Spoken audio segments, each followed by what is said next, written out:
अलग निरंजन। अरे कौन हो बाबा? बोले मैं हूं भुसुंडी शर्मा। बोले ये? बोले आचार्य शंकर, हिमालयों की कंदराओं में ज्योतिषाचार्य, इनसे बड़े कोई है नहीं। जिनको अपना हाथ दिखाना हो, भविष्य जानना हो, सबसे कह देना। अयोध्या के किनारे आकर के बैठ गए, पूरी अयोध्या में शोर कर दिया,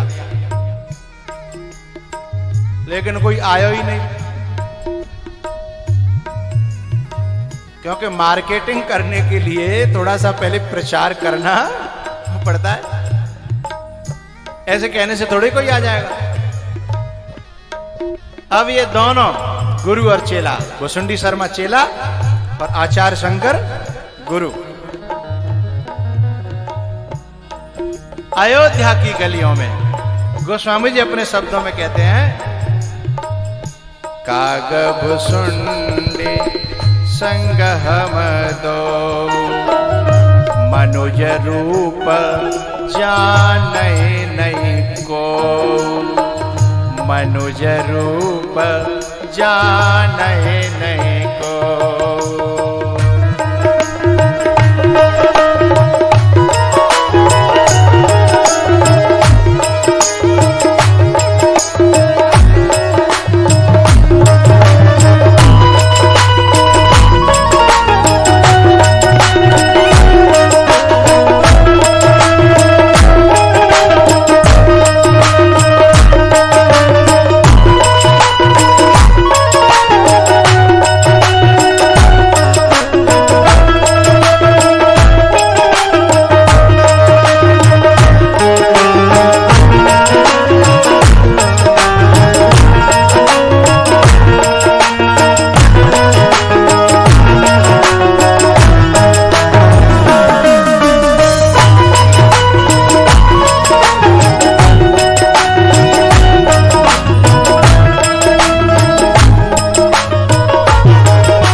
हमने देखी कि भैया यहाँ बाहर बैठे तो कोई ना आ रहा हो, थोड़ा सो प्रचार तो करना पड़ेगा। दोनों गुरु चेला अयोध्या की गलियों में घुसे। पहले कनक भवन गए, दरवाजे पर वहां कीर्तन किया। उसके बाद दशरथ महल की तरफ गए, वहां थोड़ा सा कीर्तन किया। सरयू के किनारे इधर उधर कीर्तन करते रहे। परमानंद प्रेम रस फूले, परमानंद प्रेम रस फूले। एक बात बताओ, जो परमानंद में जो रस में डूबा हुआ है, उसे फिर ये गलियों में और संसार में डोलने की क्या जरूरत है? जैसे परमानंद प्राप्त हो गया, लेकिन प्यारे हो, ये रसिक संतों का बड़ा प्यारा भाव है। जो उनके अंदर जो परमानंद है वो निर्गुण परमानंद है, लेकिन आज अयोध्या में सगुण परमानंद है, और सगुण परमानंद को पाने के लिए शंकर घूम रहे हैं।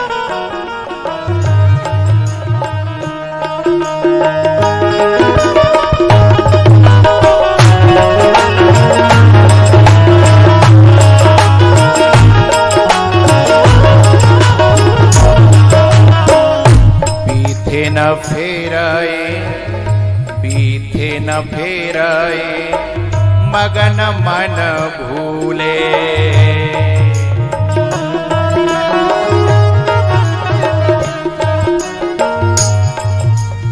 हे भवानी, एक बात बताऊं,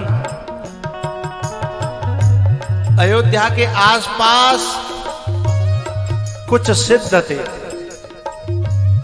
एक आध। उन सिद्धों ने हमें असली रूप में देखा तो हमने हाथ जोड़ लिए, काउते बताइए मत, पोल खुल गई तो हमारा धंधो चौपट है जागो। जो एक आध थे उनसे हमने हाथ जोड़ लिए, बाकी तो कोई समझ ही नहीं पा रहा था। उन एक आधों में, वहां जो एक आध थे, उन एक आधों में हम तुम लोग भी थे। क्योंकि हम तुम लोग आज इसीलिए कथा में बैठे हैं, यदि वहां न होते तो आज हम यहां न होते। बोले क्या सबूत है? चौपाई सबूत देगी साहब। यह शुभ चरित जान पे सोई, यह शुभ चरित जान पे सोई, कृपा राम की जा पे होई।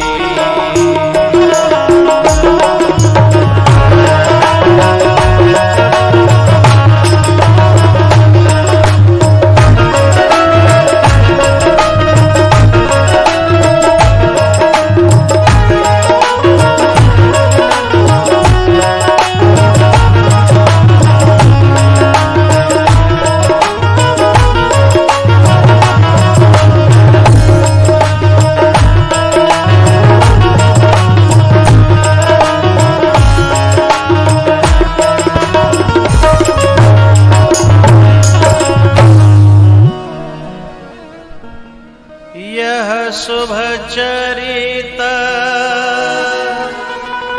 जान पे सोई। एक बात बताऊं भवानी, हम डोल तो रहे पर डर लग रहा। बोले भोले बाबा आपको डर?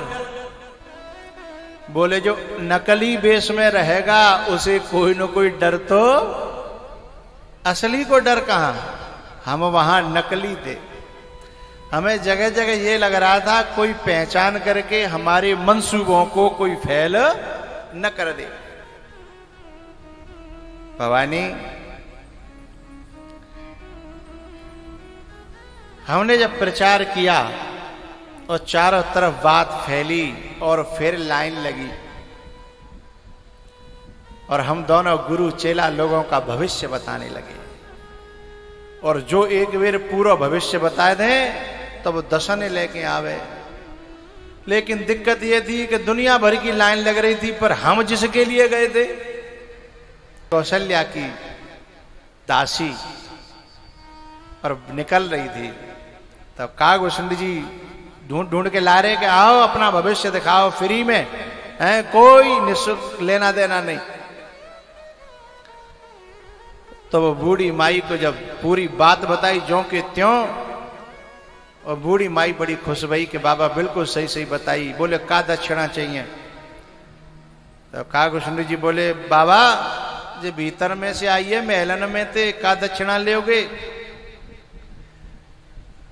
तो भोले बाबा ने कहा माई हमें तुम पे दे कछु नहीं चाहिए, दशरथ जी के जो लाला भयो है बस बा को हाथ देखवे को मौको मिल जाए, सोई बात हमारी पूरी हो जाएगी।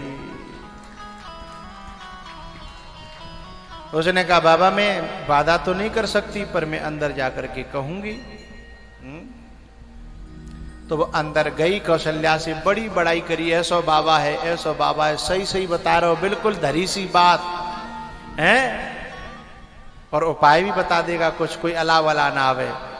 और माँ बाप को अपने पुत्रों से प्रेम तो होता ही, वो चाहते तो हैं ही कोई अला वला जा पे नहीं आवे। सो कौशल्या अपने लाला को दर्शन कराने के लिए भोले बाबा के सामने आई, और जैसे भोले बाबा ने दर्शन किए समाधि लग गई साहब। प्रीति पुरातन लखई न कोई, सेवक स्वामी सखासी पी के, सेवक स्वामी सखासी पी के।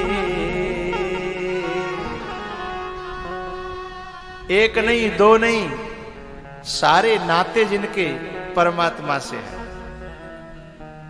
और वो जब मिले, संसार के नातों में एक ही नाता होता है। जो एक बार जीजा बनेगा वो भैया नहीं बनेगा, जो भैया बनेगा वो जीजा नहीं बनेगा, है? ऐसे संसार के एक नाते में एक नाता समाया होता है, लेकिन परमात्मा और महात्मा ही ऐसे हैं जिसमें सारे नाते समा जाते हैं।